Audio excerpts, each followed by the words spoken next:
All right, welcome. So this video is all about how addiction affects the reward pathway. So for those of you guys who are interested in completely transforming your lives through self-improvement, go ahead and click that top link in the description so you guys can join my coaching program. That first link is going to be a call that you can book. It's just going to be a conversation between me and you to get to know you and also determine if you're actually a good fit for the program. And you can DM me on Instagram with that second link if you'd prefer that, if that's more comfortable to you. So if you guys are interested in that coaching program, go ahead and check the description. But without further ado, how addiction actually affects the reward pathway. So this story is going to be how addiction affected my drive for my goals. So as I got into self-improvement, in the beginning stages, I was still addicted to a lot of the normal habits. And so I had set clear goals, I had set a clear purpose, I had set a clear list of habits that I was supposed to stick to, right?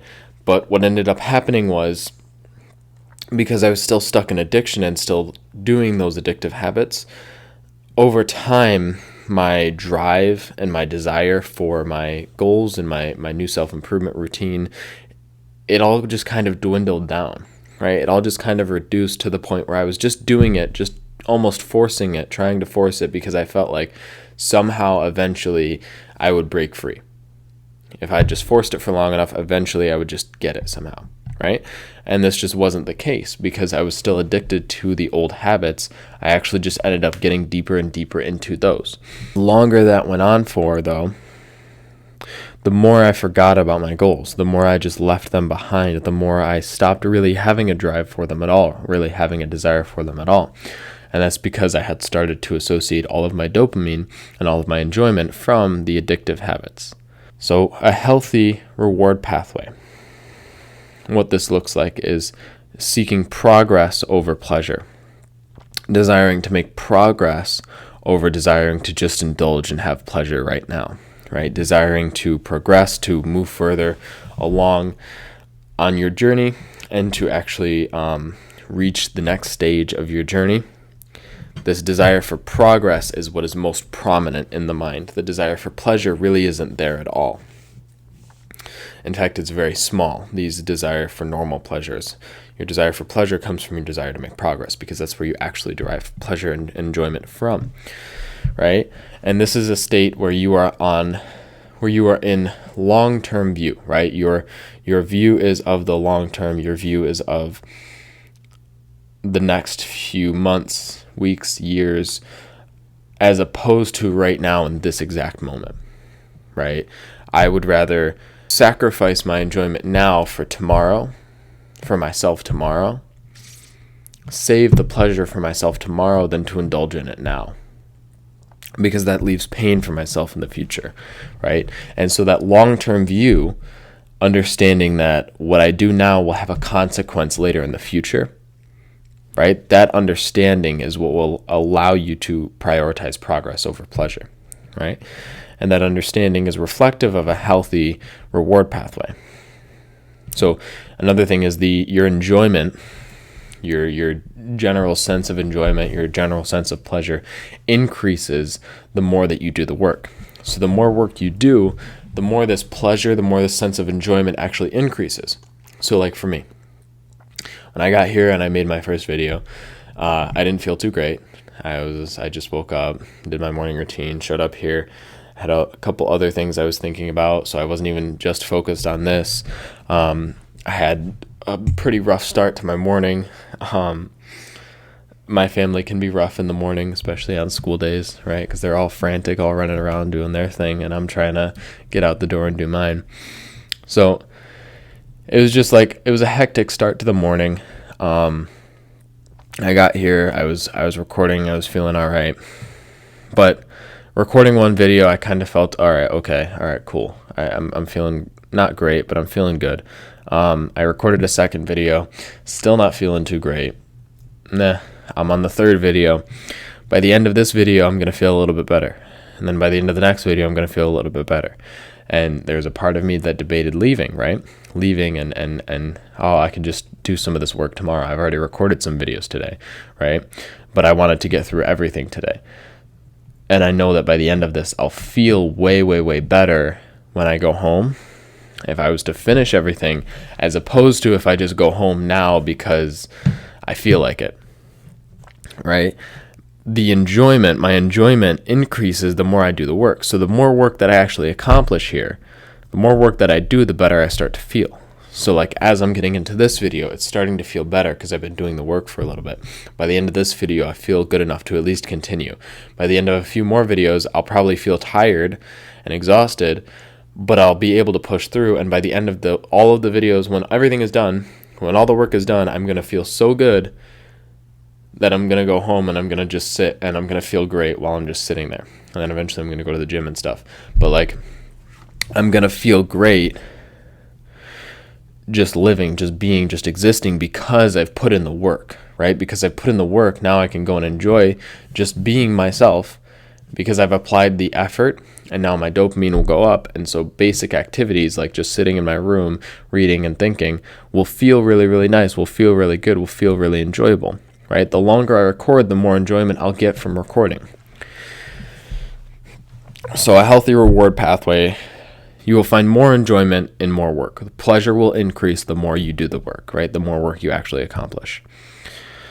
So the addiction's reward pathway. So what does an unhealthy reward pathway look like? So this is where pleasure comes over purpose. You're not concerned with making progress. You are not concerned with reaching that next level. You are not concerned with improvement. You are concerned with this pleasurable thing, this thing that feels really, really good right now, right? The thing that feels really good up front instead of the thing that feels good in the long term, right? You have a short-term view. So you're not really worried about the consequences of tomorrow and the next month from now. You're just worried about this will feel really, really good right now, or this will feel kind of hard right now.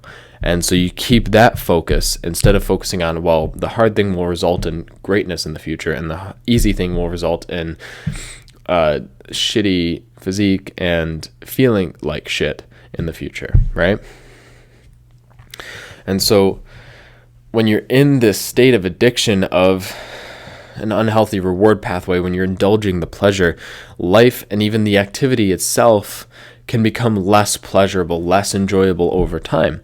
So if it's the addictive activity, right?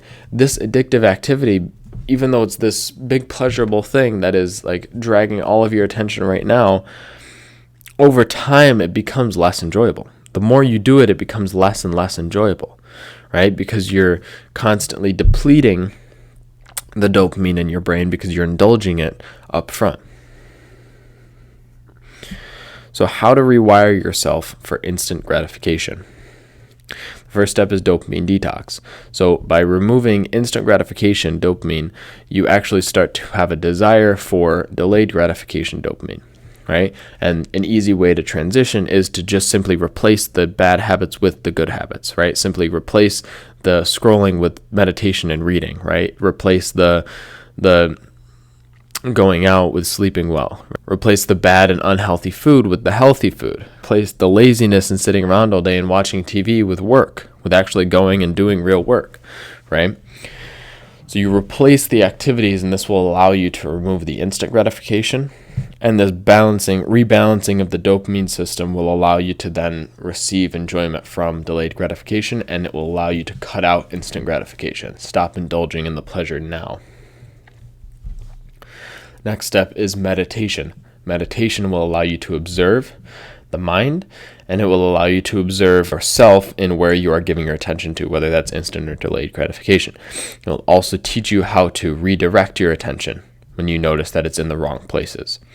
So this is a very essential skill, and it's a delayed gratification activity that you can do in place of one of the old instant gratification ones. So the next thing is setting goals. By having goals, by setting and having clear goals, we actually start to prioritize this long-term view. We start to prioritize the future because we have a vision for it, because we have a goal and an intention to achieve in that future. So now we have the ability to see and think about that future. Think about what the consequences of our actions now will be based on that future scenario. So setting goals is very important. It also gives you a clear direction for where you want to go. If I want to make 10K a month, well, it doesn't make sense for me to go and like eat a bunch of junk food and a bunch of shit, and it doesn't make sense for me to go and procrastinate for an entire day. So I have like clear goals, which gives me a clarity on what I should be doing with my time. The next thing is, and the last thing is, habit trackers.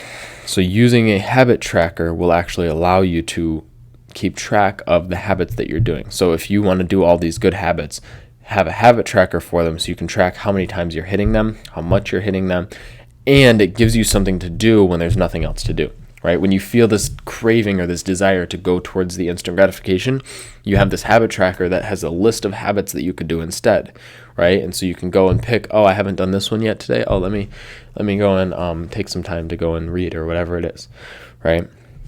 It allows you to keep yourself on track throughout the day. It gives you other habits to do, and it gives you something else to put your time towards, right? And it helps you to rewire the pathway from instant to delayed gratification, because you now get your instant gratification. You now get your instant enjoyment from putting in the work, right? You get your enjoyment from putting in the actual work.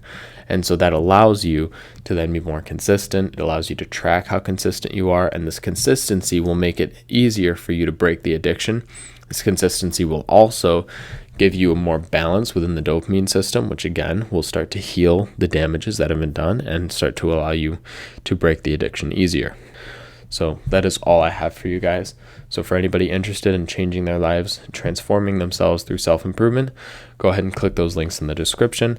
And if you guys want to see more content on self-improvement, you can go ahead and click the subscribe button. But aside from that, I am out of here. Peace.